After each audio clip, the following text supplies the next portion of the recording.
January 3rd, 1943. At 20,000 feet above Nazi-occupied France, a B-17 bomber bursts into flames. Tail gunner Alan McGee is trapped, burning alive without a parachute. His only choice, jump to certain death or burn. He chose to jump. What happened in the next 30 seconds defied all laws of physics and medicine. This is the true story of the man who fell from the sky without a parachute, hit the ground at terminal velocity, and survived to tell the tale. Stay until the end to find out what doctors found when they examined him.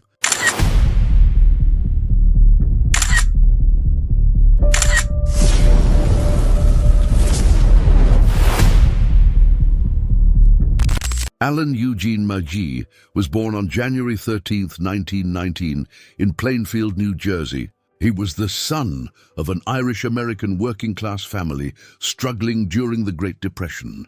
His father worked in a textile factory, and his mother cared for 5 children in a small apartment. Money was scarce, but dreams were plentiful.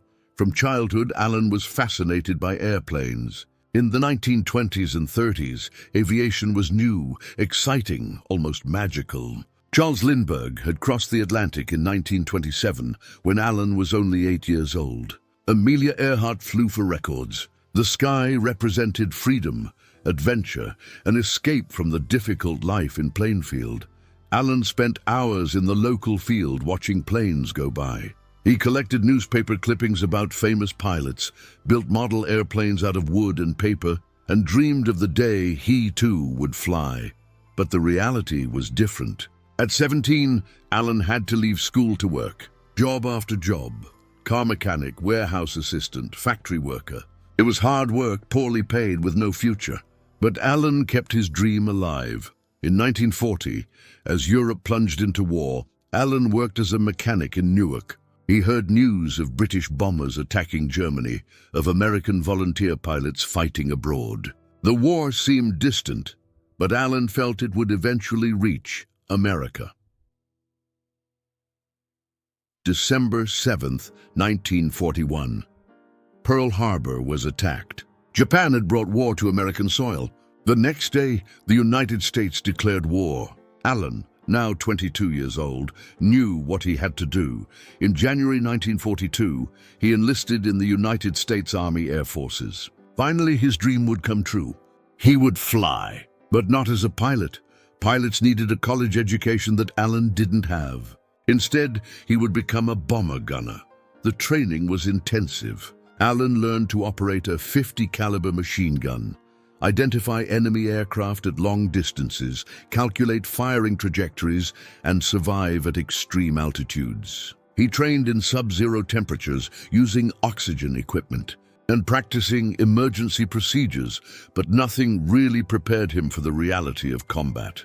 In October 1942, Alan was assigned to the 360th Bombardment Squadron, 303rd Bombardment Group, 8th Air Force. He would be a tail gunner on a Boeing B-17 Flying Fortress, the American heavy bomber that was taking the war to the heart of Nazi Germany. The tail gunner's position was isolated, claustrophobic and extremely dangerous. Seated alone in the tail of the aircraft, separated from the rest of the crew, the tail gunner was the first line of defense against enemy fighters attacking from behind. It was also one of the positions with the highest casualty rates. Alan didn't care.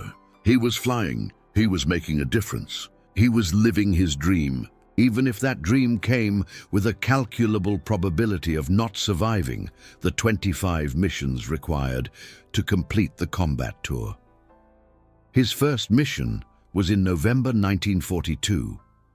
Target: Saint-Nazaire, France. The flight was terrifying. Heavy flak, German fighters, extreme cold, constant fear. But Alan survived. Then came more missions. Each one was a deadly lottery. Some bombers returned intact.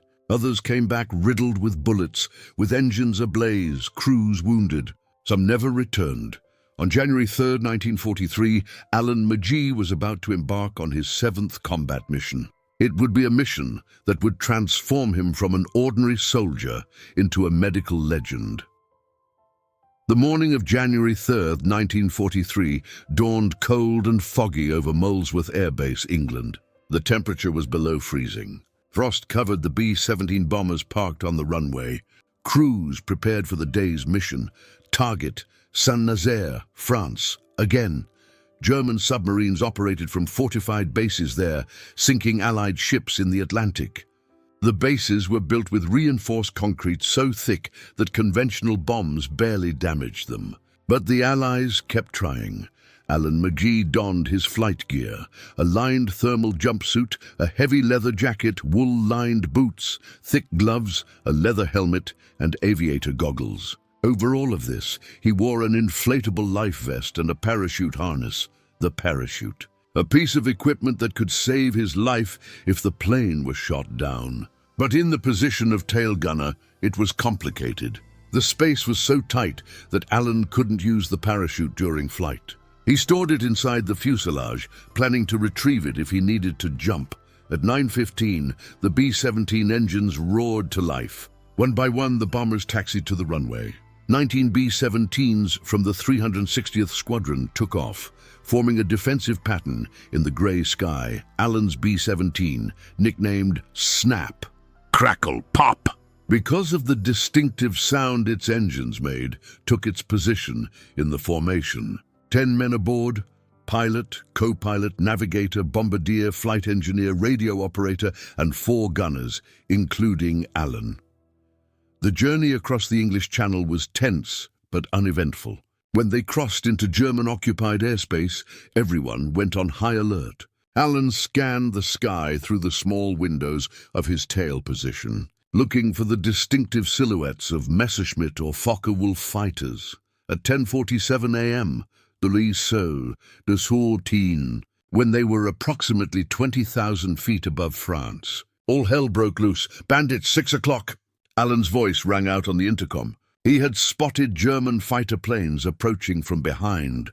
Messerschmitt Bf-109s dove through the bomber formation. Tracers cut through the air. The sound of 50-caliber machine guns was deafening. The smell of gunpowder and burnt oil filled the plane.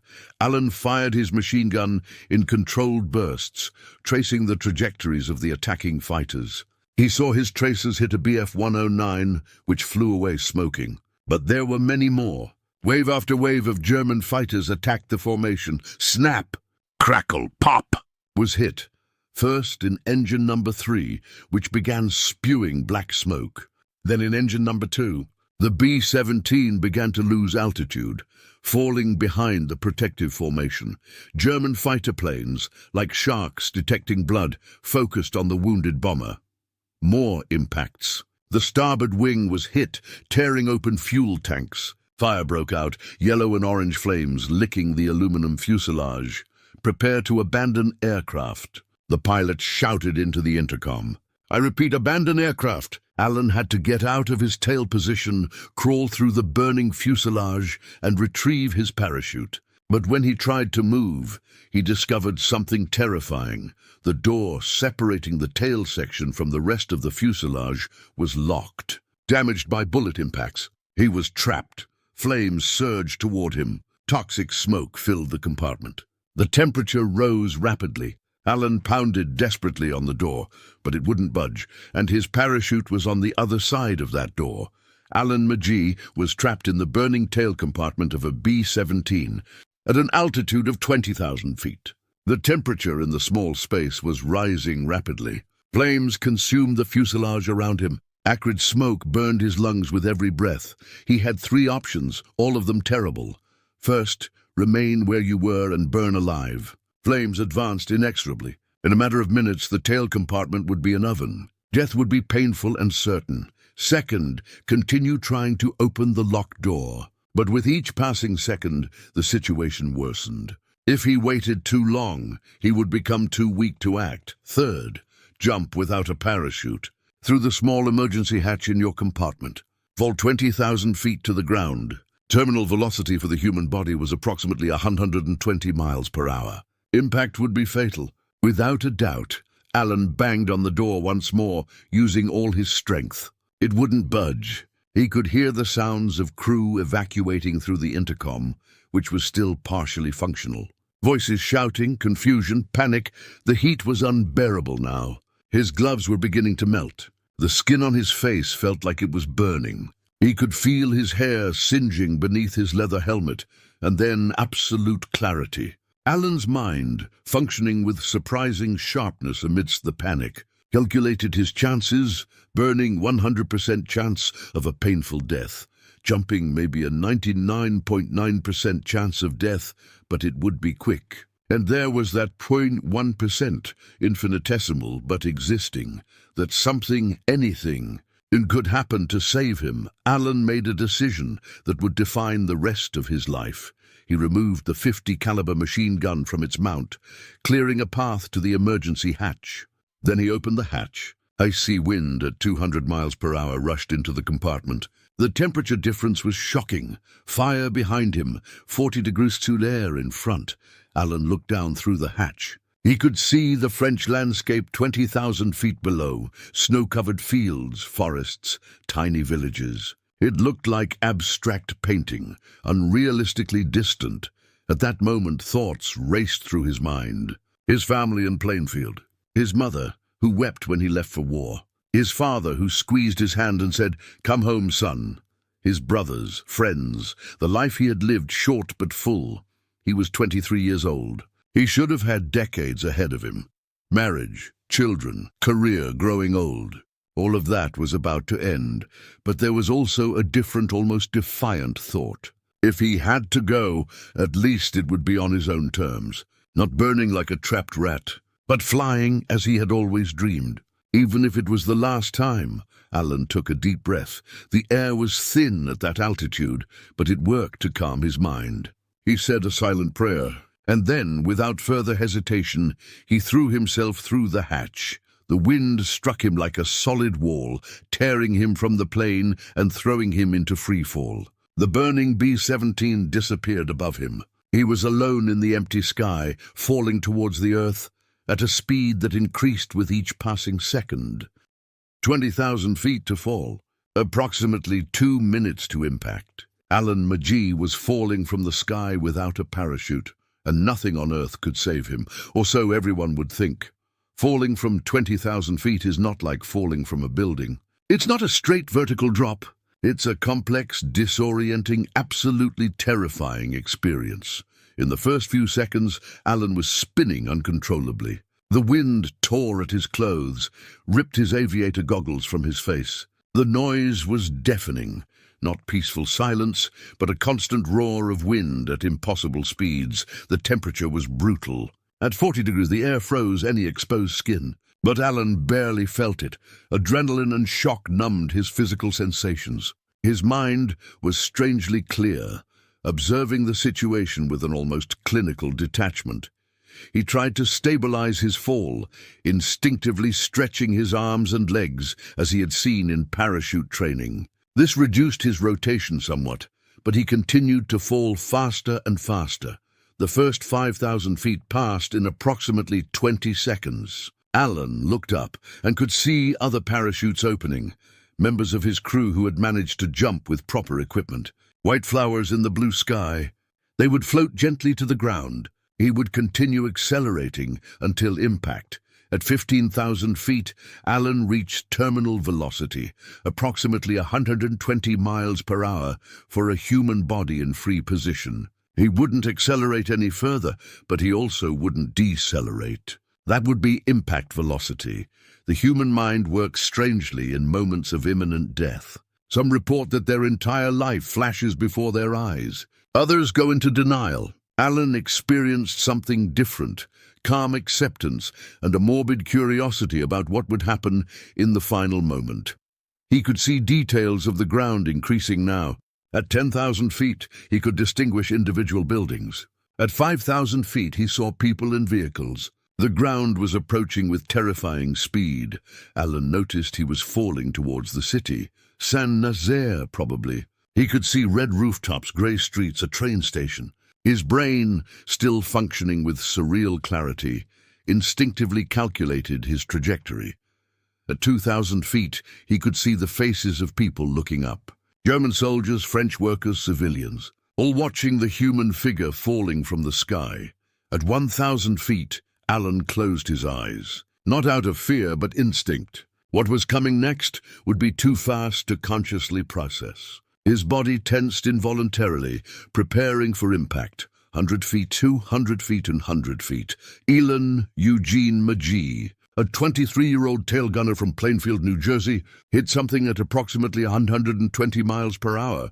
The sound was described by witnesses as a muffled explosion. Not a loud bang, but a heavy, definitive impact.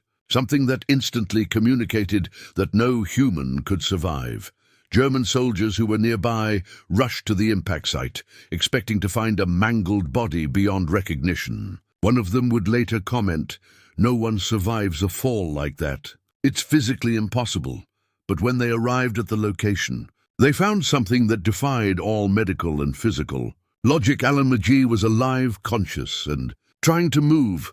What had broken his fall and saved his life would only be discovered when the Germans removed the rubble. And when doctors examined him, they would be even more incredulous. Alan hit the roof of the Saint-Nazaire train station, but not the solid roof. He fell through the glass skylight. The skylight structure, made of iron and glass, was designed to allow natural light into the station's interior, measuring approximately 10 by 15 meters. It was constructed with a strong but relatively flexible metal frame, covered with thick glass panels.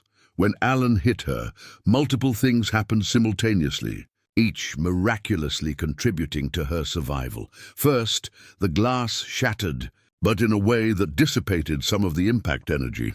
It wasn't a solid wall, but a barrier that partially gave way. This reduced the impact speed by perhaps 10–15%. Second, the metal frame deformed upon impact. The iron bent and flexed, absorbing additional kinetic energy. This reduced the speed by a further 10 to 20%.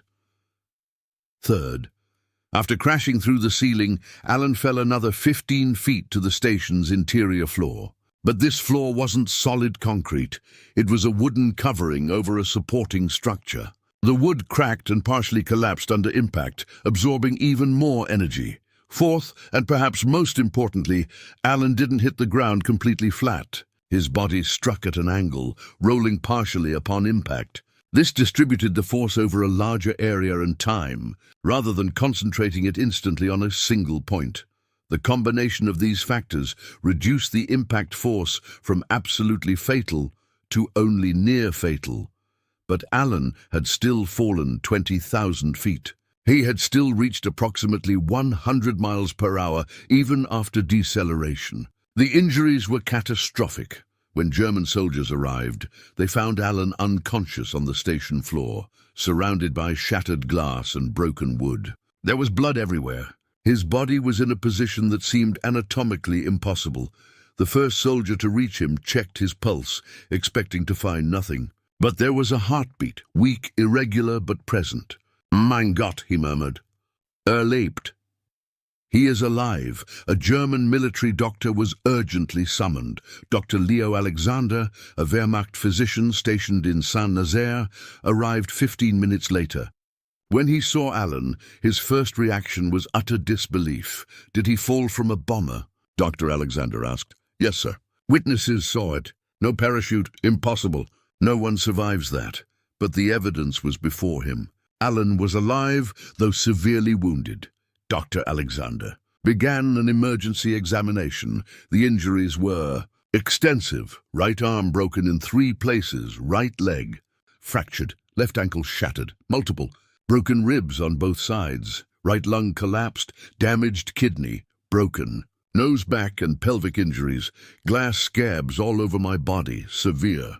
Concussion, but miraculously, spinal column intact, skull cracked but not shattered, major internal organs damaged but functional, no massive internal bleeding. Dr. Alexander, an experienced physician who had treated combat injuries for years, had never seen anything like it. The injuries were consistent with a fall from a great height, but the survival rate was unprecedented. "Transport him to the hospital immediately," he ordered, "and document everything."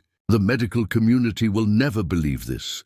Alan was placed on a stretcher and taken to a German military hospital in Saint-Nazaire.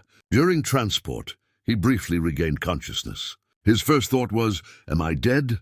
He wasn't. Against all imaginable odds, Alan Magee had survived. Alan awoke 3 days later in a German military hospital. The pain was absolute, consuming every nerve in his body. He couldn't move. He could barely breathe. Each breath sent stabbing pains of agony through broken ribs and a collapsed lung. But he was alive. And conscious, slowly memories returned. The B-17 in flames, the decision to jump, the fall. And then nothing. Total emptiness until this moment. A German doctor, Dr. Alexander, stood beside his bed, observing him with an expression of scientific fascination mixed with genuine compassion. "Sie haben überlebt," the doctor said softly. "You survived." Alan, who didn't speak German, just looked confused. Dr. Alexander switched to broken English, which he had learned before the war. "You fell very high, 20,000 feet, without a parachute. You shouldn't live." It took him a moment to process the words. Alan tried to speak, but his throat was too dry. Dr. Alexander gave him small sips of water. "How?" Alan finally whispered. "Glass ceiling. Train station. It broke during the fall. Miracle." Dr. Alexander shook his head. "In 30 years of medicine, I've never seen anything like it. Impossible." In the following days, Alan remained in critical condition. Surgeries were necessary to repair some of the more serious injuries. German doctors, despite being technical rivals, treated him with professional care. Dr. Alexander, in particular, demonstrated an almost obsessive interest in the case. "You're a medical phenomenon," he told Alan during the visit. "I'm documenting everything. After the war, I want to publish a case study. With your permission."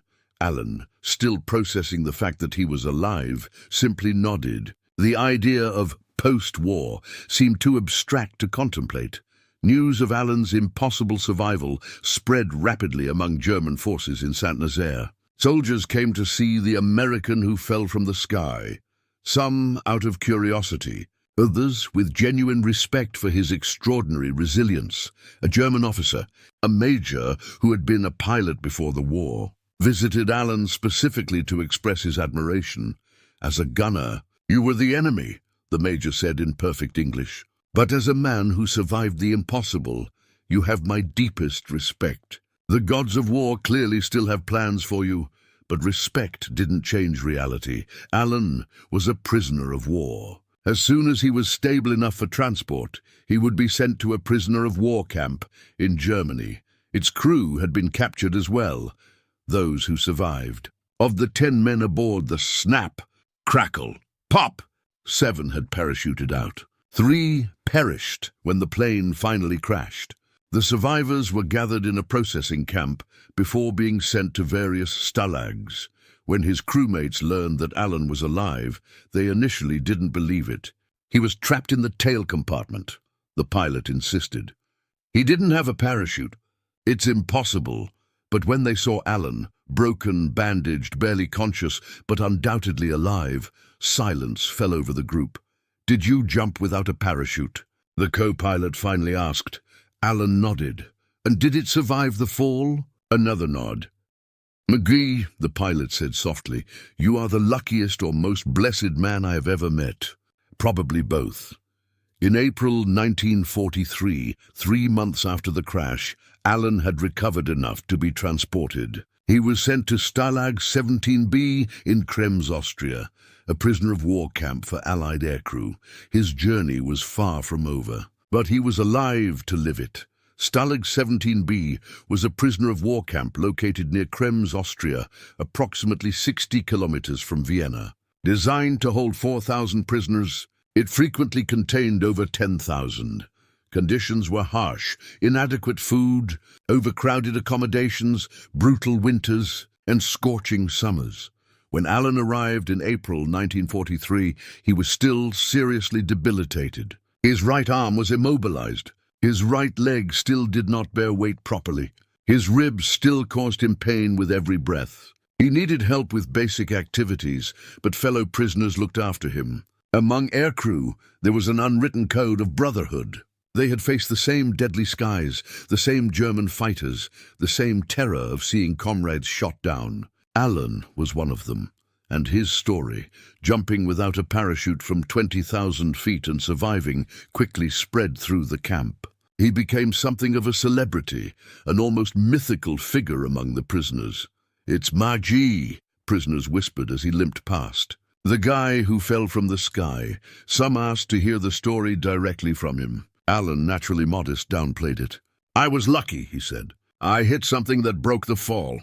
That's all." But others saw it differently. In a place where men faced daily despair, hunger, disease, uncertainty about whether they would ever see their families again, Alan's survival was a symbol of hope. If he could survive the impossible, perhaps they too could survive the horrors of captivity. Alan slowly regained strength. He participated in improvised rehabilitation exercises. He walked the perimeter of the field repeatedly, forcing his weak leg to strengthen. He practiced movements with his broken arm as he healed.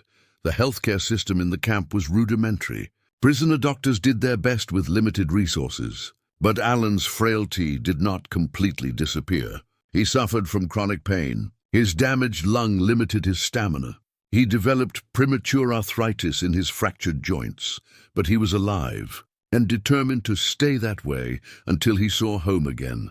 The routine at Stalag 17B was monotonous but rigidly structured. A count was conducted twice a day, where prisoners lined up to be counted. Rations were distributed: black bread, thin soup, occasionally potatoes or mysterious meat. Forced labor was required for some. Free time was spent on improvised activities, theater, classes, adapted sports. Alan, with his limited mobility, couldn't work. This was both a blessing and a curse. A blessing because forced labor was exhausting and dangerous. A curse because idle time allowed his mind to wander to dark places.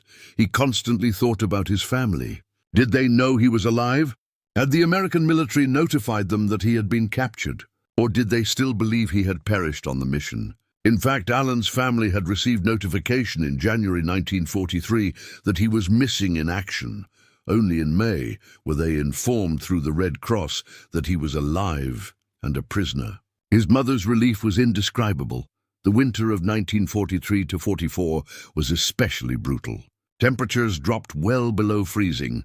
The camp's heating system was inadequate. Men slept huddled together under thin blankets, shivering all night. Respiratory illnesses spread rapidly. Alan's injuries made him particularly vulnerable. His damaged lungs struggled in the cold air. He developed severe bronchitis that nearly claimed his life. Only the dedicated care of fellow prisoners and doctors brought him back. Spring brought some relief. Temperatures rose, rations improved slightly, and news crept into the camp. The Allies were winning. Slowly, painfully, but winning. Alan clung to that hope. 44 slowly passed into the prisoners of Stalag 17B. Each day was a test of physical and mental endurance. Alan Maji held firm, his wounds gradually healing, though never completely. News of the war arrived via clandestine radios that prisoners had secretly built. D-Day in June 1944, Paris liberated in August. The Allies advanced through Western Europe. In the east, the Soviet army pushed Germans back towards Berlin. For prisoners, each report of Allied victory brought renewed hope, but also nervousness. What would the Germans do with thousands of prisoners when defeat became inevitable? In the winter of 1944-45, conditions in the camp deteriorated dramatically. Germany was being crushed between two massive armies. Resources were dwindling. Prisoner rations, already inadequate, were reduced even further. Men survived on less than 1,000 calories a day. Alan, whose metabolism was still compromised by injuries, was suffering particularly. He lost more weight than he could possibly lose. His ribs were visible through his skin. Energy was scarce, but he refused to give up. "I've come too far to give up now," he told teammates who were concerned about his declining health. In January 1945, rumors circulated that the Soviets were approaching Austria. German guards became nervous and irritable. Some openly discussed evacuating the camp before the Russians arrived. In April 1945, these rumors became reality. The German camp commander gathered the prisoners to announce, "You will be evacuated. Prepare to march." The evacuation became known as death marches, forced movements of prisoners as the Germans retreated. Thousands would die of exhaustion, starvation, or summary execution if they failed to keep pace. Alan knew that with his chronic injuries, he probably wouldn't survive a long march. But he had no choice. On April 8, 1945, the gates of Stalag 17B opened. More than 4,000 prisoners began a forced march westward, away from the advancing Soviets. German guards, some barely teenagers, others weary veterans, escorted them with rifles at the ready. The first few days were hell. Men, weak from years of malnutrition, marched 20-30 kilometers daily. Feet bled, bodies collapsed. Those who fell and couldn't get up were left behind. Their fate was uncertain. Alan forced himself to continue. Each step sent pain through his poorly healed leg. His damaged lungs struggled to supply oxygen. But he kept going, leaning on his companions when necessary, and being supported by them. After 5 days of marching, something extraordinary happened. On April 13, 1945, the column of prisoners encountered a patrol of the 11th Armored Division of the United States Army, advancing through Austria. German guards, realizing the futility of continuing, simply dropped their weapons and surrendered. The prisoners, hardly believing what was happening, stood there in stunned silence. Then an American soldier shouted, "You're free! The war is over for you!" The silence erupted into tears, screams, and embraces. Men who had maintained their composure during years of captivity finally allowed their emotions to flow. Some fell to their knees. Others simply collapsed, exhausted but free. Alan McGee, the man who had fallen from the sky and refused to die, stood leaning on an improvised stick, tears streaming down his face. He had survived the impossible not once, but twice, the fall and the captivity. American soldiers distributed food, water, and cigarettes. Army doctors began evaluating prisoners, prioritizing the most serious cases. When the doctor examined Alan and heard his story, jumping without a parachute, surviving a fall from 20,000 feet, he shook his head in disbelief. "Soldier, you are a walking miracle." Alan was transported to a military hospital in France, then to England, and finally to the United States. The journey took weeks. His body, ravaged by years of trauma and deprivation, needed extensive medical care. In May 1945, when Germany officially surrendered, Alan was in a military hospital in New York, just a few hours from Plainfield. His family was notified that he was back on American soil. When his mother, Mary McGee, received the call, she collapsed with relief. For 2 years, she had lived in constant fear. The news that he was missing in action had been agonizing. Discovering he was a prisoner brought relief, but also continued anxiety. Now finally, her son was home. The reunion was emotionally charged beyond words. Mary barely recognized the thin, scarred man who entered the hospital room. And then, who had left robust and healthy at 23, returned at 26, weighing 30 kilos less than before the war, with visible and invisible scars. But he was alive. And that was all that mattered. American doctors who examined Alan were just as incredulous as their German counterparts. Dr. Richard Morrison, an experienced orthopedic surgeon, reviewed Alan's medical records multiple times. "The injuries documented by the Germans are consistent with a fall from a great height," he said. "But survival is... I don't have an adequate scientific explanation. You should be dead, Mr. Meiji." "I know," Alan replied calmly. "Believe me, I know." Alan's story attracted media attention. Newspapers published articles about the man who fell 4 miles without a parachute. Magazines like Life and the Saturday Evening Post wanted interviews. Radio stations wanted to broadcast his story. Alan, uncomfortable with the attention, declined most requests. He didn't see himself as a hero. "I just survived," he said repeatedly. "Thousands of other men have done much more."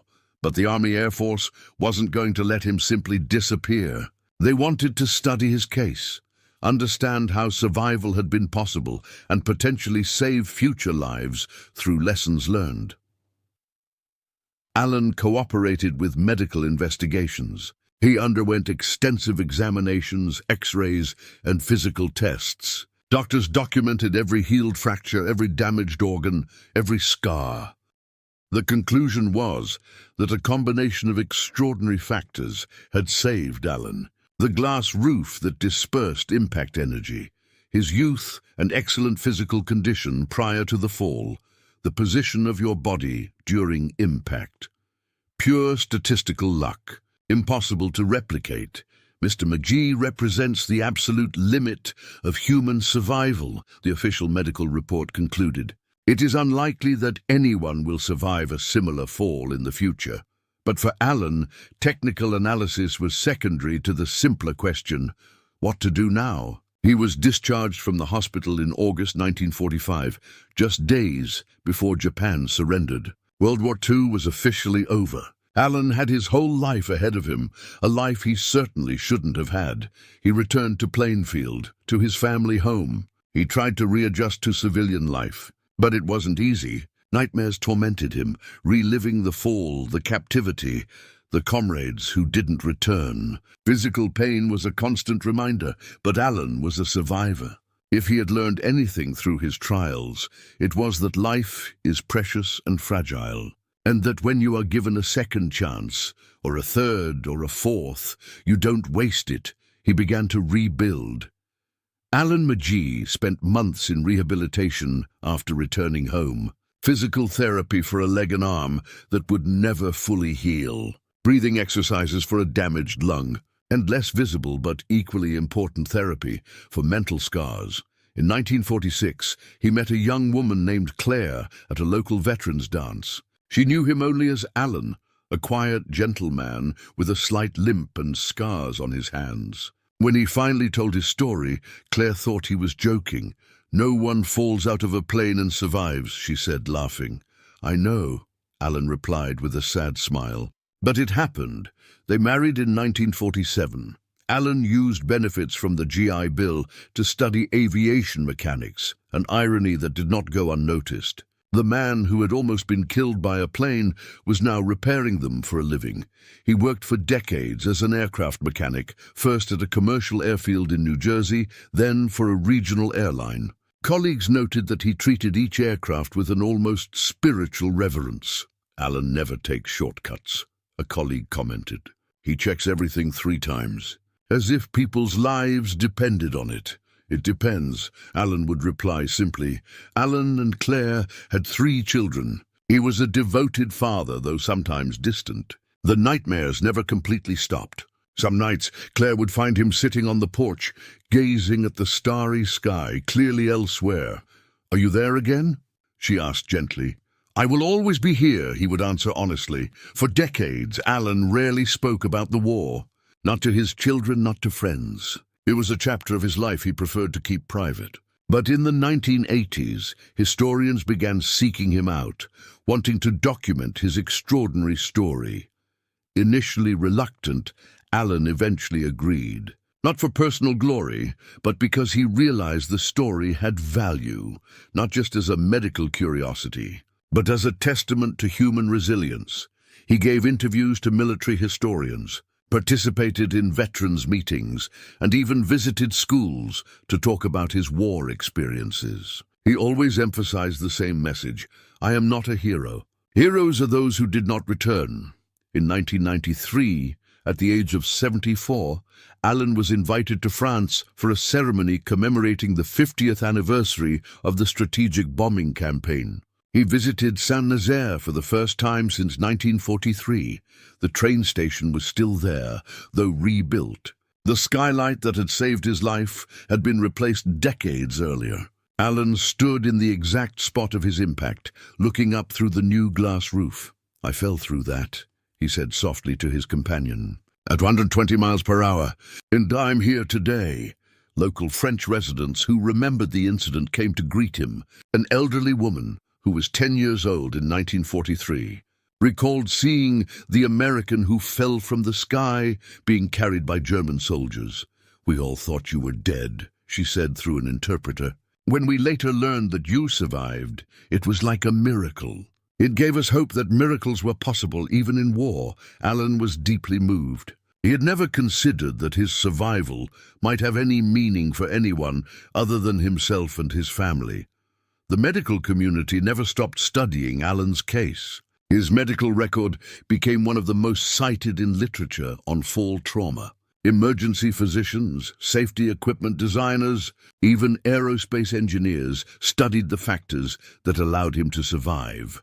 Some of the principles identified: impact absorption through yielding materials, force distribution over a larger area, and time, have influenced the design of everything from car airbags to spacecraft landing systems. In 2003, at the age of 84, Alan participated in a television documentary about survivors of extreme falls. Producers created a recreation using mannequins and advanced physical analysis. The findings confirmed what doctors had said decades earlier. Alan had survived the absolute limit of what the human body can endure. Any variation in multiple factors, a slightly different angle, a more rigid ceiling structure, an altered body position, and the outcome would have been fatal. "You won the cosmic lottery," the producer told Alan. "I know," Alan replied, "and not a day goes by that I'm not grateful." Alan Eugene Magee died on December 20th, 2003, at the age of 84. The cause was heart failure, unrelated to his war wounds. He lived 60 years beyond that impossible day in January 1943. His obituary in the New York Times bore the headline, "Alan Magee, aviator who survived a 20,000-foot crash, dies at 84. Hundreds attended the funeral. Veterans in vintage uniforms paid their respects. Commercial pilots he had trained shared memories. His grandchildren spoke of a kind grandfather who had extraordinary stories but rarely boasted about them. On the tombstone, the family chose a simple inscription: Alan E. Magee. January 13th, 1919, December 20th, 2003. Gunner USAF. He refused to die. Alan's story continues to fascinate and inspire. It is studied in medical schools as an extreme case of survival.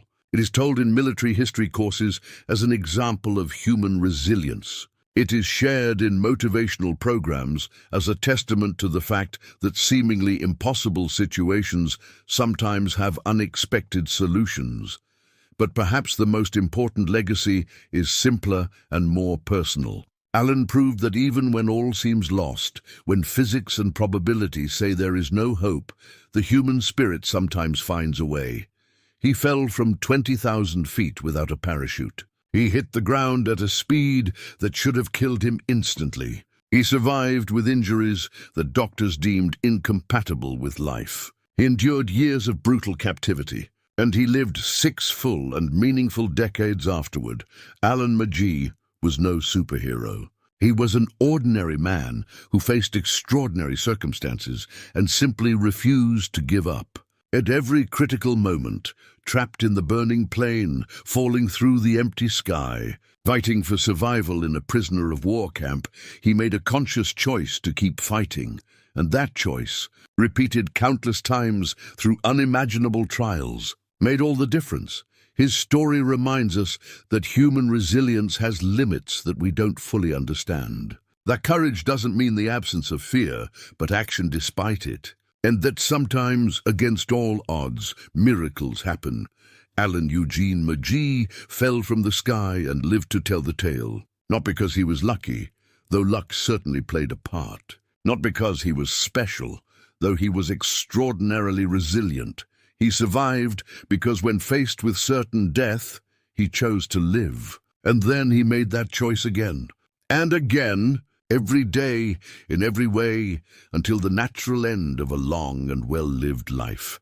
The boy from Plainfield who dreamed of flying finally achieved his dream in a way no one could have predicted. And in the process, he became an eternal symbol that the human spirit, when truly tested, can withstand the unimaginable.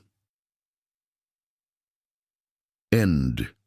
1940. New Zealand was alone in the South Pacific, with no army, no weapons, no tanks. Japan was advancing relentlessly. Invasion seemed a matter of weeks. Then a farmer politician named Bob Semple had an absolutely crazy idea: to weld corrugated metal sheets onto farm tractors and turn them into tanks. Military engineers laughed, the press mocked, but Bob built them anyway. The result was considered the worst tank ever created in history. But there was method in the madness. Stay until the end to find out why this ridiculous tank may have saved a nation from utter despair.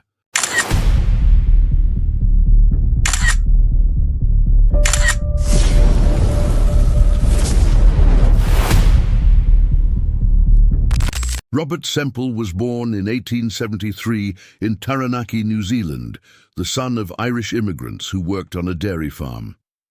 From childhood, Bob was known for two things: impressive physical strength and a natural aptitude with machines.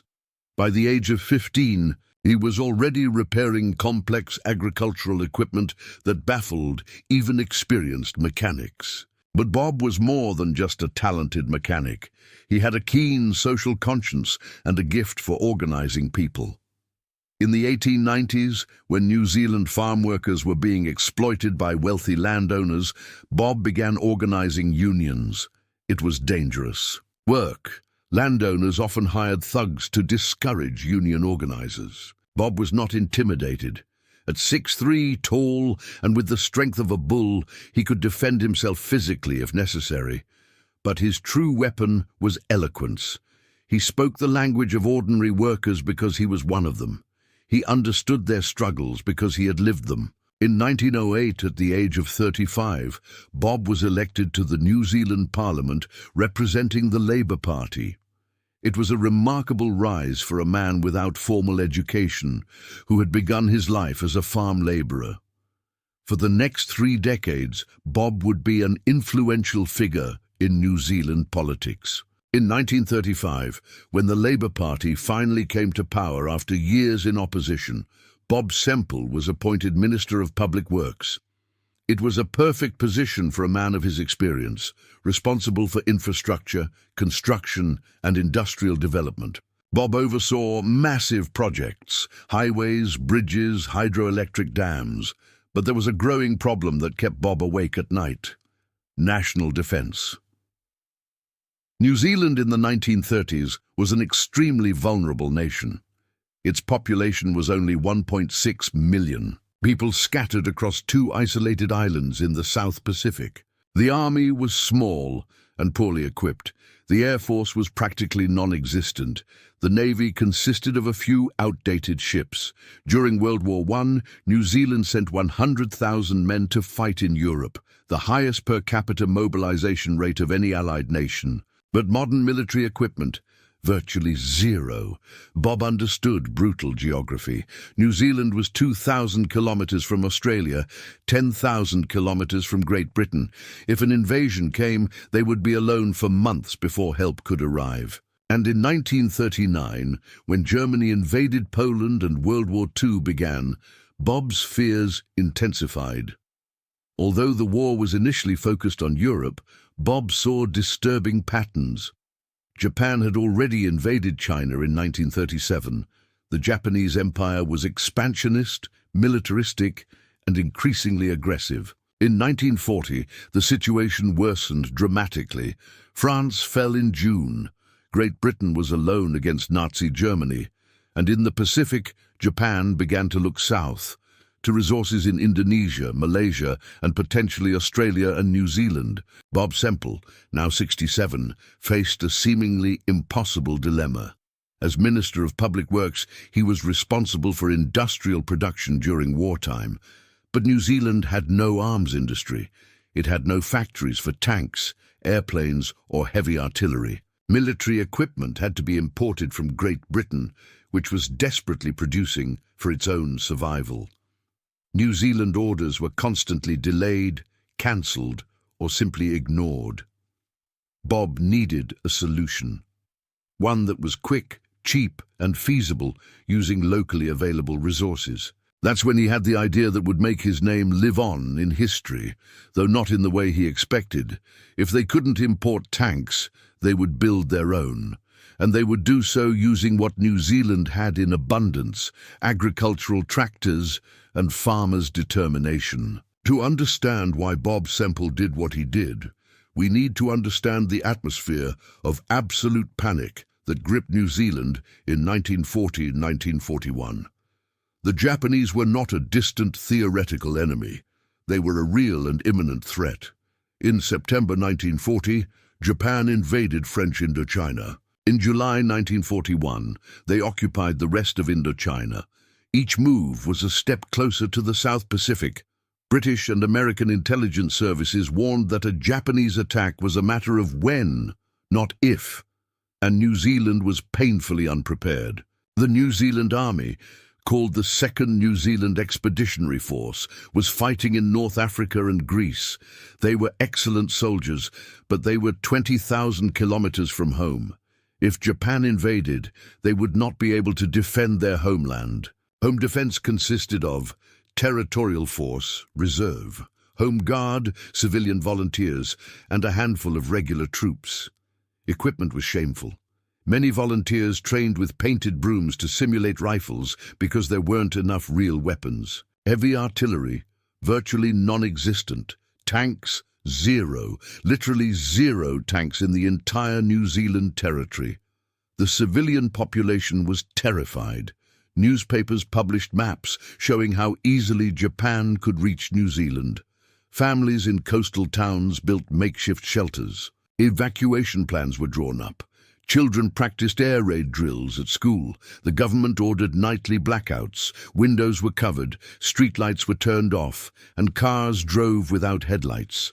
The fear was that Japanese bombers might use city lights as navigation guides. Bob Semple received daily letters from desperate citizens asking what the government was doing to protect them. He had no comforting answers. The defense budget was stretched to its limit. New Zealand was a small and relatively poor nation. Producing modern weaponry from scratch was financially impossible, and time was running out. It was in this context of despair that Bob had his epiphany. He was visiting a farm in Canterbury, watching Caterpillar D8 tractors at work, when the idea struck him. Tractors had mobility. They had powerful engines. They had tracks that could traverse difficult terrain. Why not convert them into armored vehicles? Critics would say it was a ridiculous idea. Tractors were slow, unprotected, never designed for combat. But Bob saw things differently. He saw available resources that could be transformed into something, anything better than nothing. He presented the idea to the War Cabinet. The reaction was mixed. Some ministers thought it pragmatic, others thought it was embarrassing. New Zealand would be an international laughingstock if it tried to fight Japanese tanks with armored tractors. But Bob had a powerful argument. What is the alternative? To wait passively while the Japanese land on our shores, or to fight with what we have? There was no real counter-argument. Permission was granted. Bob had the green light for his experiment. He assembled a team of engineers, welders, and mechanics, many of whom were public works workers he had employed on infrastructure projects. They were all practical men who knew how to work with metal, machinery, and improvisation. The chosen location was the railway workshops in Wellington, the capital of New Zealand. There was industrial equipment there, lathes, drills, welding equipment, and a skilled workforce. The project was classified as urgent and given priority. Workers operated in 24-hour shifts. The goal was to create a functional prototype in weeks, not months. Bob Semple, a 67-year-old minister, frequently appeared in person at the workshops, offering suggestions, encouraging workers, and occasionally picking up a welding torch himself to demonstrate technique. Bob Semple tank was about to be born, and the world would soon laugh at it. The Bob Semple tank was based on a Caterpillar D8 tractor, a robust agricultural machine used for heavy-duty work on farms and in construction. With a 110 horsepower diesel engine and a reliable track system, the D8 was a workhorse of the New Zealand industry. But transforming an agricultural tractor into a combat vehicle required considerable imagination and a lot of welding. Bob's design was surprisingly ambitious. He didn't just want to armor an existing tractor.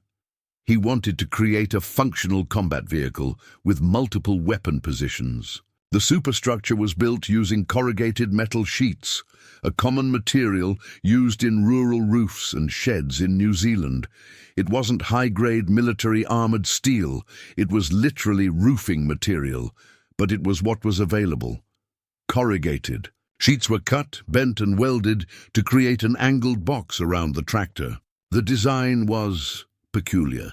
It looked more like improvised rural construction than a military vehicle, but there was logic to the approach. The corrugated metal, though thin, offered more structural strength than flat sheet metal of the same thickness due to the corrugations. Bob and his engineers hoped it could deflect or absorb impacts from rifle bullets, if not heavy machine guns.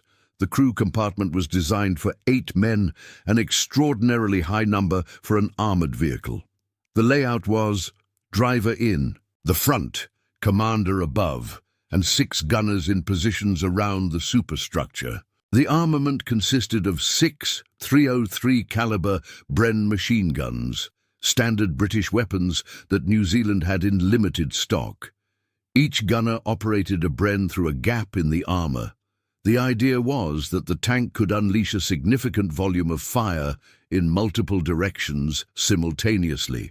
There were also provisions for anti-aircraft machine guns mounted on top in case Japanese planes attacked, but the design had obvious problems that became apparent immediately during construction. First, weight. Adding a metal frame and 8 crew members to the D8 tractor drastically increased the weight.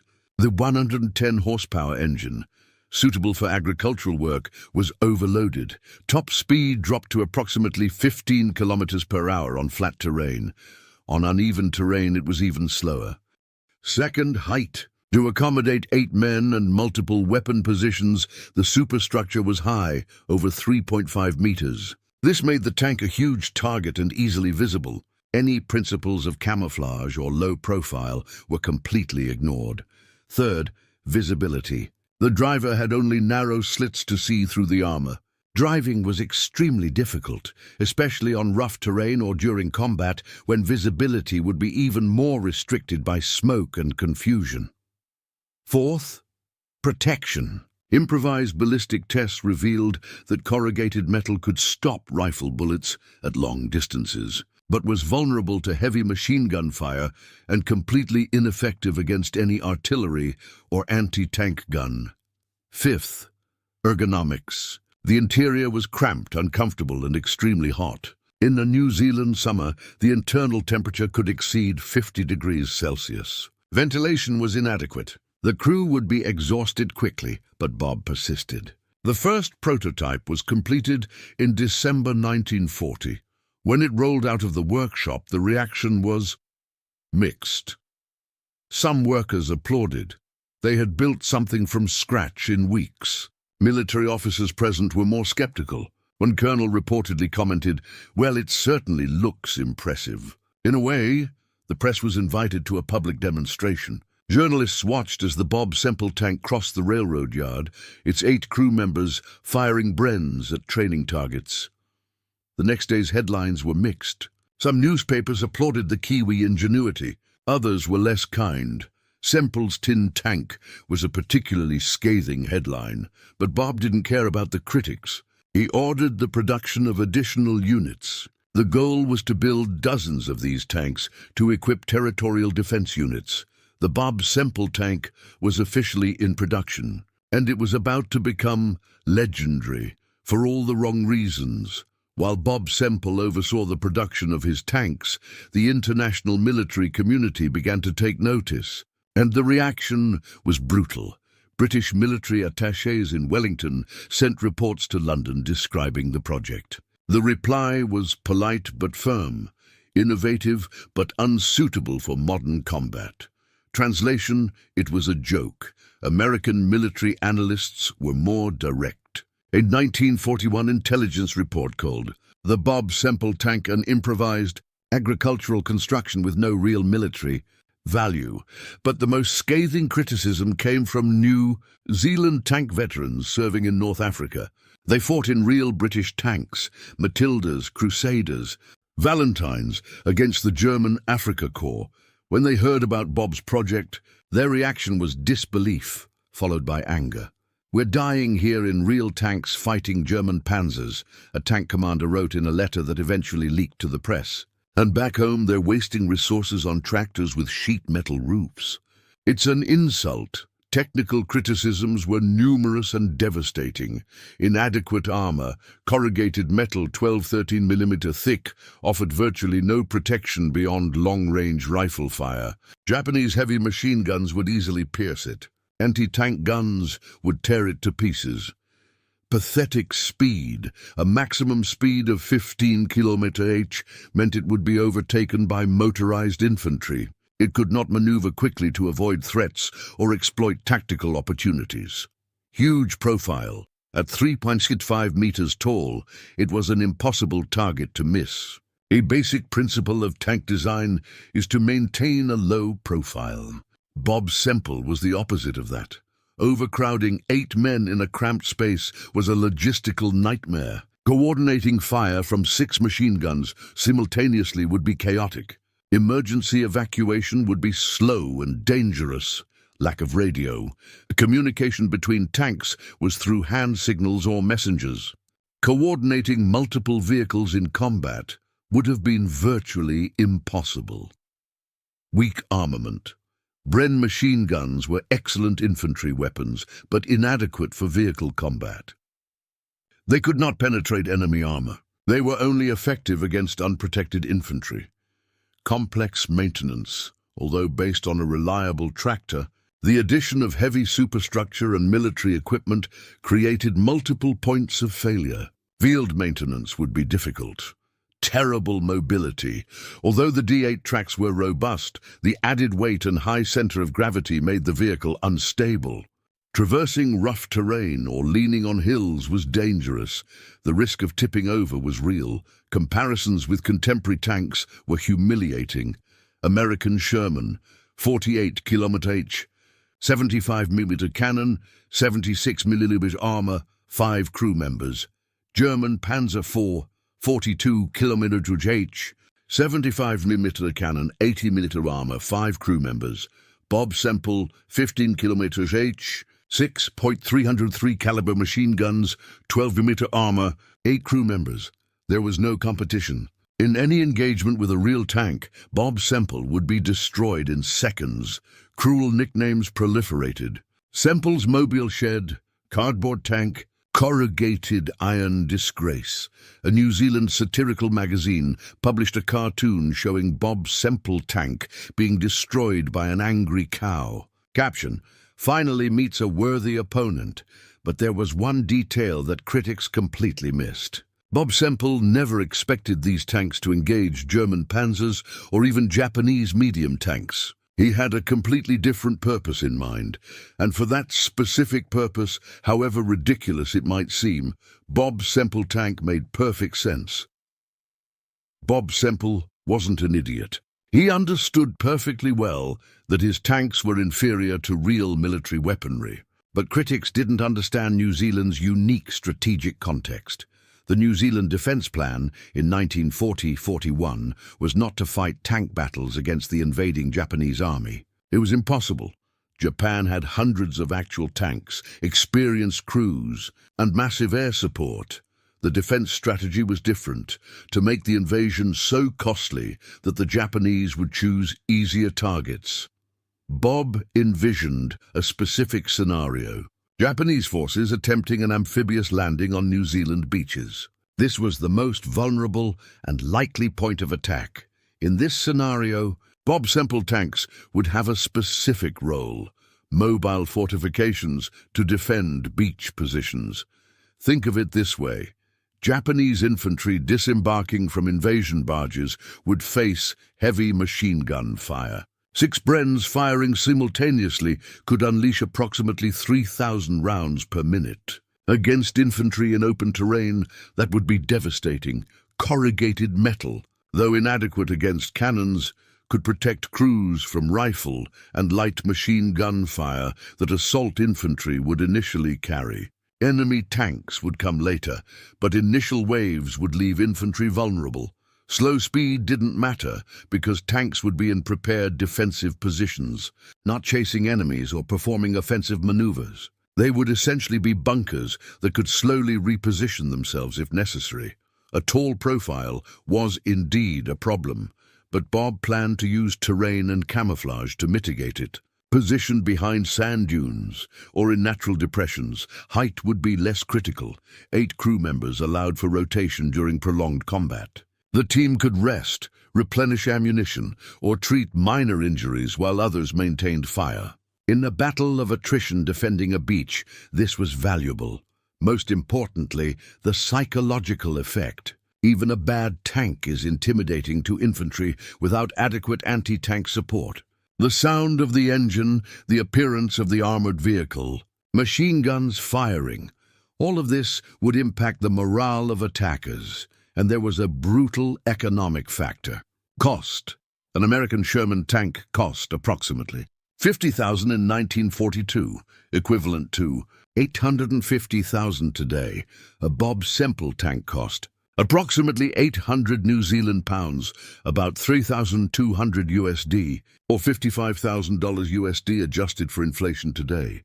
For the cost of one Sherman, New Zealand could build 15-16 Bob Semple tanks and build them locally using domestic resources without relying on imports that could be intercepted by submarines. Production time also favored Bob. Sherman took months to build in an American factory, then weeks to transport to the South Pacific. Bob Semple could be built in 2 to 3 weeks in Wellington. In total war, when resources are limited and time is critical, a good enough available now often trumps perfect that arrives too late. Bob also planned mass production. The goal was 200-plus tanks to equip multiple territorial defense units along both islands. Any invading force would face defense in depth, even if each individual position was weak. The concept wasn't original. Soviets used inadequate T-26 light tanks in massive numbers during the initial German invasion precisely because they were available. When better tanks weren't, Finns converted civilian vehicles into improvised armored vehicles. During the Winter War with the Soviet Union, Bob Semple was applying the same principle. Use what you have, because something is better than nothing. But there was a fatal flaw in the whole strategy. It depended entirely on the Japanese invasion actually happening. And what if it didn't? The Bob Semple tank would be judged not by its practical usefulness, but by how ridiculous it looked compared to real tanks. And history would not be kind. Between December 1940 and mid-1942, approximately 3-4 Bob Semple tanks were fully built, with several other units in different stages of production. The exact number is debated by historians because production records were incomplete. What is not discussed, production was slow, problematic, and eventually cancelled.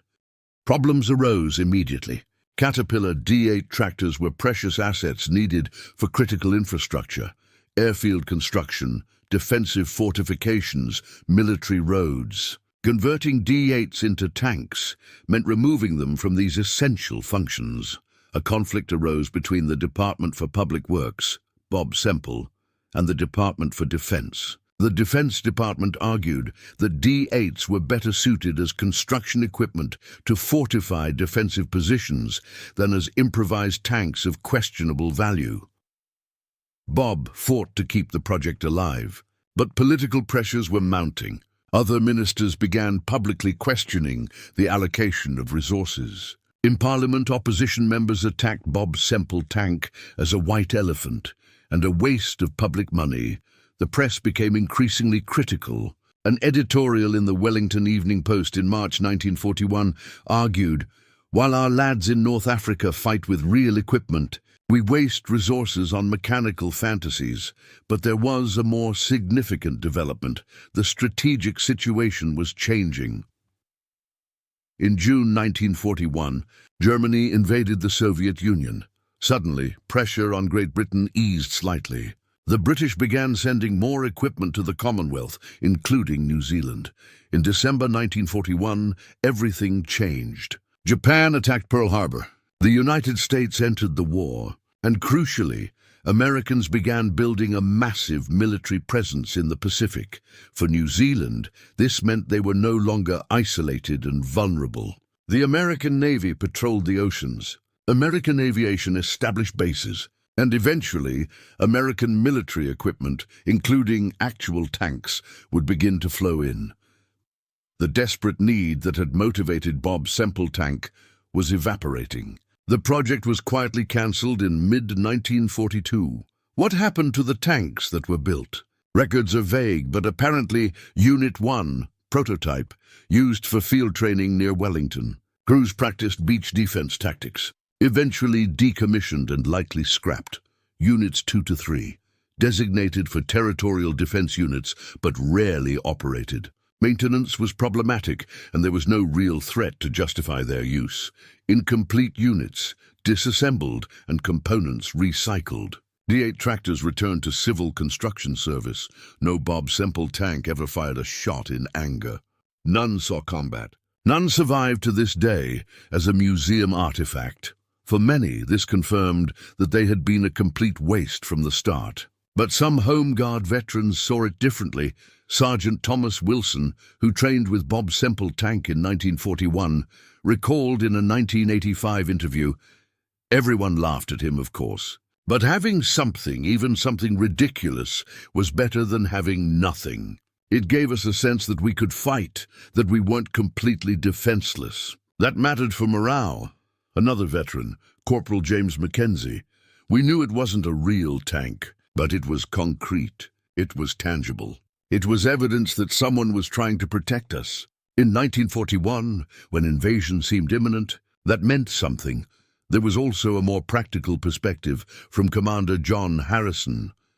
"Training on Bob Semple taught us crew coordination, communication under stress, teamwork in confined spaces. When we eventually received real tanks, that training was not wasted, but in the broader context, Bob Semple Tank became a joke, and Bob Semple himself became a target of ridicule. Bob Semple didn't let the tank project define the rest of his career, but the shadow lingered. Every time he spoke in Parliament about defence issues, opposition members inevitably made jokes about Semple's farm tanks. But Bob was a seasoned politician. He absorbed criticism and kept working.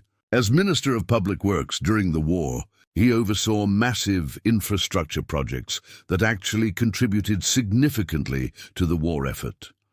Airfields built under Bob's supervision enabled Allied air operations in the South Pacific. Military roads facilitated the rapid movement of troops. Port facilities allowed for the landing of American equipment. These contributions were significant and real, but they weren't dramatic or visually memorable like bizarre tanks. The media focused on spectacular failures, not mundane successes. In 1943, Bob Semple resigned as Minister of Public Works due to health problems. He was 70 years old, and decades of hard work were taking their toll. He remained in Parliament until 1944, after which he retired from politics completely. Bob's final years were peaceful. He lived in Wellington, occasionally giving interviews about his political years. When asked about tanks, he was defensive but without regrets. "We did what we thought was necessary with the resources we had," he consistently said. Critics have the luxury of hindsight. "We only had the urgency of the moment." In 1952, an interviewer asked if he considered the tank a mistake. Bob replied, "A mistake is not trying anything. We tried, it didn't work as we expected. But in 1940, doing nothing would have been criminal," he added with a wry smile, "and at least it gave welders work during difficult times. It's not completely useless." Bob Semple died on September 20th, 1955, at the age of 82. Obituaries focused on his long career in the labor movement, contributions to workers' rights, and infrastructure projects. Tank was mentioned briefly, usually with a tone of historical curiosity. Some obituaries were kind, others less so. But none captured the full context of why he did what he did. Decades passed. Bob Semple Tank disappeared from the New Zealand public consciousness. He occasionally appeared in military history books as a footnote about bizarre war improvisations. But then, in the internet age, something extraordinary happened. In the 2000s, Bob Semple Tank was rediscovered by online communities fascinated by obscure military technology. Military history forums and eventually internet memes turned the tank into a cult celebrity. The Bob Semple Tank has become an ironic symbol of making the best of what you have. Military strategy games have started, including it as an Easter egg. YouTubers have created videos analyzing its design with affectionate humor. A Reddit user summed up the sentiment perfectly. Bob Semple Tank is the spirit of every person who has ever tried to fix something with duct tape and hope. It's gloriously terrible and terribly glorious. New Zealand embraced the absurd. A scale model of the Bob Semple Tank was displayed at the Auckland War Memorial Museum, not as an example of military brilliance, but as a testament to Kiwi determination and ingenuity in the face of adversity. New Zealand documentaries about World War II now include a segment about tanks, usually with a tone of affected pride. Yes, we built the worst tank in the world, but we built something when we had nothing. Bob Semple, the man, has also been re-evaluated. Modern historians point out that he was pragmatic, doing the best he could with an impossible situation. In 1940, with Japan advancing and no external aid available, doing nothing was not an option. Professor Richard Anderson, a military historian at Victoria University in Wellington, argues the Bob Semple Tank should be judged not by military engineering standards, but by the context of desperation in which it was created. In that context, it wasn't entirely irrational. There is also the argument that the project had psychological and political value that transcended military effectiveness. It demonstrated that the government was acting, that New Zealand was not a passive victim, that Kiwis would fight with whatever they had.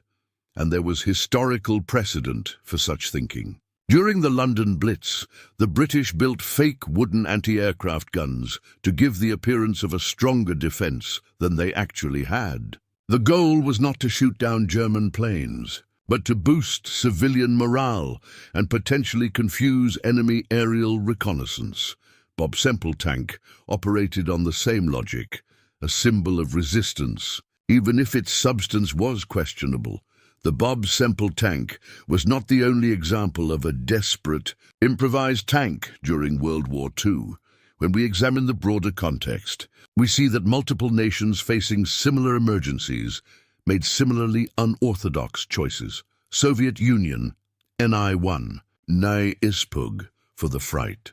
During the initial panic of the German invasion in 1941, the Soviets converted STZ-5 agricultural tractors into makeshift tanks. Called Ni-1, they were strikingly similar to the Bob Semple. Thin sheet metal armor, machine gun armament, slow speed, crucial difference. Ni-1s saw real combat. During the siege of Odessa and the defense of Stalingrad, these improvised tanks were used in desperate attacks against German positions. They were decimated by German artillery, but they played a role in critical moments when real tanks were unavailable. The Soviets built approximately 100 Ni-1s. None survived the war. But unlike Bob Semple, they proved a concept. A bad tank was better than no tank when the alternative was total defeat. Finland, OT-130 and OT-131 during the winter. War against the Soviet Union, 1939-40. Finns converted agricultural tractors into armored vehicles. They used any available armor. Even bank vault doors were welded on as frontal protection. The Finns called these vehicles ersatz tanks, replacement tanks. They were as bad as Bob Semple, but the Finns had no choice. With an army of 300,000 facing a Soviet force of 1 million, every resource had to be used. These ersatz tanks were used primarily for morale support and armored transport duties. But they symbolized Finnish determination to fight against impossible odds, and that determination eventually forced the Soviets to negotiate peace. Australia, LP-1. Frog, New Zealand's closest ally, also built an improvised tank. In 1942, when a Japanese invasion of Australia seemed imminent, an Australian designer built the LP-1, also known as Frog. Based on a tractor chassis with homemade armour and machine gun armament, it was essentially the Australian version of the Bob Semple. Only one prototype was built. Tests showed it was unsuitable for combat, and the project was cancelled.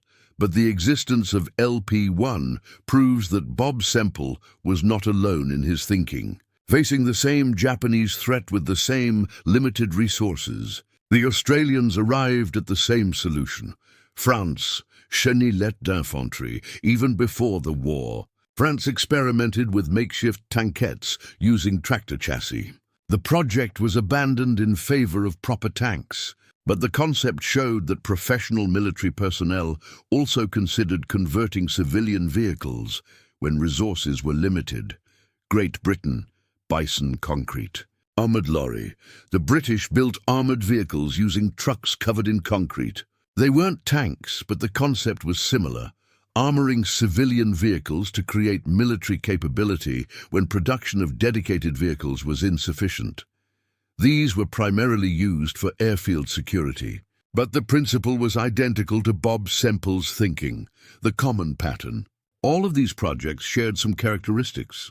Created during emergencies when adequate equipment was not available, they used chassis from civilian vehicles, usually tractors or trucks, improvised body armor, made from locally available materials, weaponry, limited to machine guns, criticized by military experts as inadequate, defended by creators as better than nothing. Bob Semple tank was not a unique aberration. He was an example of the universal human response to an emergency, doing something, anything, with the resources available. The difference was that Bob Semple became famous. Other improvised tanks were forgotten because the nations that built them had bigger war stories to tell. New Zealand, being relatively safe after 1942, had the luxury of reflecting on its defence preparations, including its peculiar tank. And so, Bob Semple tank went down in history not as one among many desperate improvisations, but as the desperate improvisation. So what can we learn from the story of the Bob Semple tank? Is it just a funny anecdote about a ridiculous military project? Or are there deeper lessons? Lesson 1. Context is everything. Judged by German or American military engineering standards, the Bob Semple tank is a joke. But judged by the context of isolated New Zealand in 1940, with zero resources and imminent invasion, it makes desperate sense. This applies broadly. Solutions should be judged by the context in which they were created, not by abstract ideal standards. Lesson 2. Imperfect action overcomes perfect inaction. Bob Semple could have waited for real tanks from Britain or America. They eventually arrived.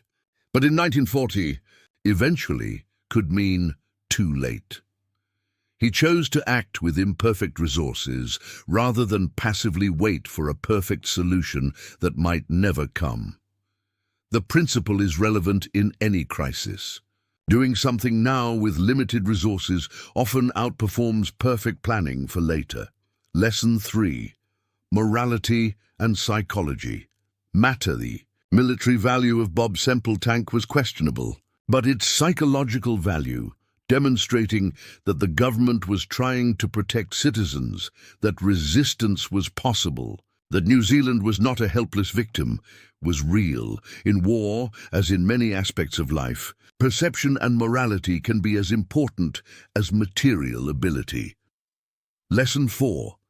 Failure is not a sin. Bob Semple tank failed in his objectives. But trying and failing is different from not trying. Bob Semple made a calculated gamble that didn't work. That doesn't make him an idiot. It makes him human, facing an impossible problem.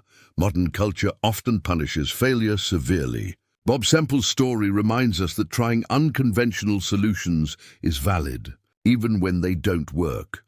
Lesson 5, improvisation, is a valuable skill. Modern military leaders recognize that perfect plans rarely survive contact with reality. The ability to improvise, to use available resources creatively, is critical. Bob Semple tank was extreme improvisation. It wasn't elegant, but it demonstrated creative thinking under pressure. Lesson 6. Small nations face impossible choices to major powers with massive industries. Bob Semple tank seems ridiculous, but small nations don't have the luxury of infinite resources. They must make difficult choices about how to allocate limited capacity. Bob Semple faced a choice: build a few suitable tanks, impossible with the resources available, or many unsuitable tanks, possible but controversial. He chose the possible option. The modern legacy, Bob Semple tank, has become part of New Zealand's cultural identity. He represents the Kiwi spirit. Practical, improvisational, determined and comfortable looking, ridiculous if necessary. New Zealand is a small nation that has historically needed to innovate to compete. From rugby teams to the film industry, Kiwis have developed a reputation for doing a lot with a little. Bob Semple tank is a spiritual ancestor of this tradition. Not because it worked, but because he exemplifies a willingness to try.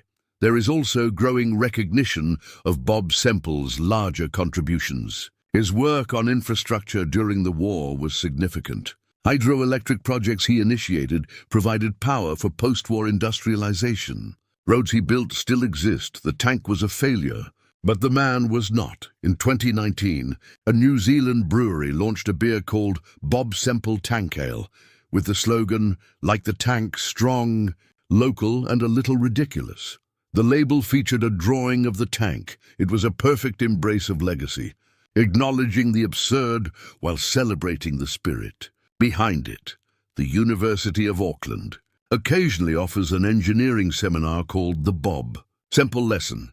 Design under extreme constraints. Students analyze designs and propose improvements while working under the same resource limitations that Bob faced. It's an educational exercise, but it also keeps history alive for new generations. In 2023, 83 years after the first Bob Semple tank rolled out of the workshop in Wellington, the legacy continues to evolve. And in ways no one could have predicted, the digital resurrection online gaming communities have turned the Bob Semple tank into a cult icon. In War Thunder, a vehicular combat game, players created petitions demanding the addition of the Bob Semple. Developers eventually added it as a special commemorative vehicle, available only on April 1st, April Fool's Day. The game's statistics are intentionally bad, but players love it precisely for that reason. Forum threads celebrate Bob Semple challenges, where players attempt to achieve victories using the worst tank in the game. In Hearts of Iron 4, a grand strategy game, modders created a special tech tree, allowing New Zealand to build Bob Semple tanks in massive quantities. It's mechanically inefficient, but hilariously fun. Memes and popular culture. The Bob Semple tank has become a recurring meme. Popular format. Girls want guys with picture of a modern tank, but guys really want picture of a Bob Semple tank. Outro, image by Bob Semple with caption, "When Mom says we have tank at home, tank at home." These memes celebrate imperfection. In an age of polished Instagram and constant self-promotion, there's something refreshing about embracing objectively flawed things with genuine affection, reconstructions and replicas. No original Bob Semple tank has survived, but enthusiasts have started building replicas. In 2018, a group of military vehicle enthusiasts in Christchurch, New Zealand, announced an ambitious project to build a working replica of the Bob Semple tank using original archival blueprints. The project took 3 years. The challenges were significant: finding a period Caterpillar D8 tractor, replicating wartime corrugated metal, and constructing decommissioned Bren machine guns for safety. In 2021, the replica was completed. The video of the first test drive went viral on YouTube, receiving millions of views. Comments were a mix of admiration and humor. "Finally, a weapon to surpass Metal Gear," one comment. "Red, New Zealand, where sheep are plentiful and tanks are made. Oh, from sheep sheds," another joked. Affectionately, the replica now appears in military vehicle shows and parades, generally receiving more enthusiastic applause than technically superior tanks. There is recognition that it is ridiculous, and that is precisely the point. Academic reassessment. Modern military historians are re-evaluating Bob Semple tank with a more nuanced perspective. Dr. Sarah Mitchell, a specialist in New Zealand defence history, argues in a 2022 paper the Bob Semple tank should be understood not as an engineering failure, but as a success in psychological mobilization. The objective was never to fight tank battles. It was to signal resistance and raise morale during a moment of extreme national vulnerability. She points out that the New Zealand government spent relatively little on the project, perhaps 5,000 total, less than the cost of a comparable propaganda campaign. But it generated massive press coverage and public discussion about defense preparedness. In terms of cost per impact on public awareness, Mitchell writes, Bob Semple tank may have been a remarkably efficient investment. Other historians note that the project provided valuable training for engineers and welders who later worked on legitimate military projects. Workshops that built Bob Semple later repaired Allied military equipment, constructed fortifications, and supported wartime logistics. International perspective. Bob Semple tank is increasingly appearing in international discussions about small states and national security. Defense analysts point out that small modern nations face dilemmas similar to those faced by New Zealand in 1940. Limited resources, potential threats from larger neighbors, and dependence on allies who may not arrive in time. They are not suggesting that small nations build makeshift tanks, but the principle of making the best of what you have remains relevant. A 2020 article in Small Wars Journal used Bob Semple tank as a case study on strategic creativity under extreme constraints. The author argued that small nations should innovate asymmetrically rather than trying to replicate the capabilities of great powers.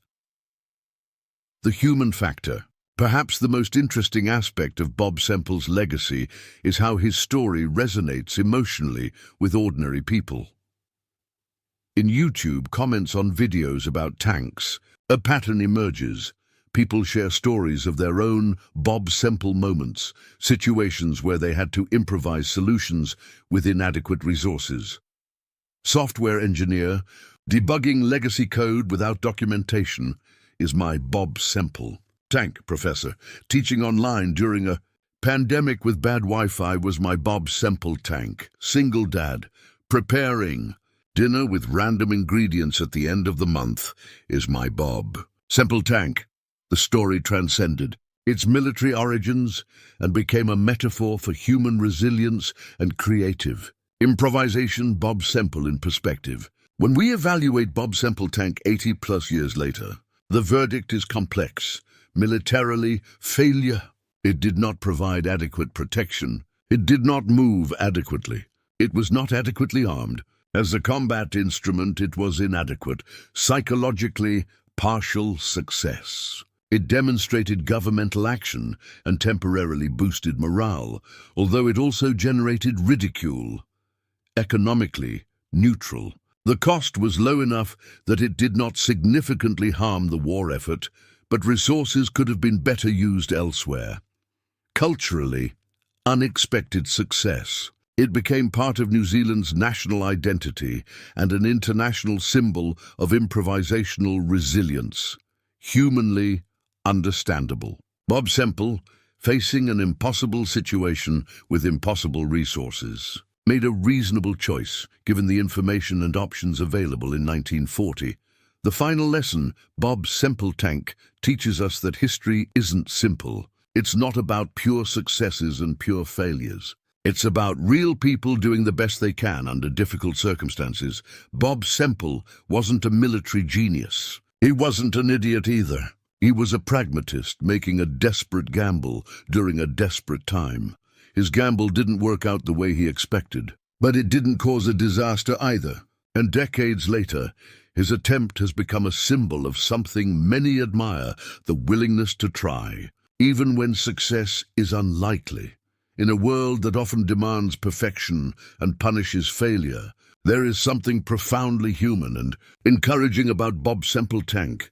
It's a reminder that trying and failing is preferable to not trying at all, the worst. Tank in the world refused to die precisely because it represents something that never dies. The human spirit determined to fight with what it has, no matter how inadequate it may seem. Bob Semple welded a gun onto a tractor and called it a tank. The world laughed, but he tried, and that attempt, however imperfect, deserves to be remembered, not as an example of military brilliance, but as a testament to human courage and determination in the face of impossibility. The farmer-turned-politician who became a minister may not have built a great tank, but he built something more lasting, a story that continues to inspire people 80 years later, and perhaps, in the end, that will be a victory for themselves. End.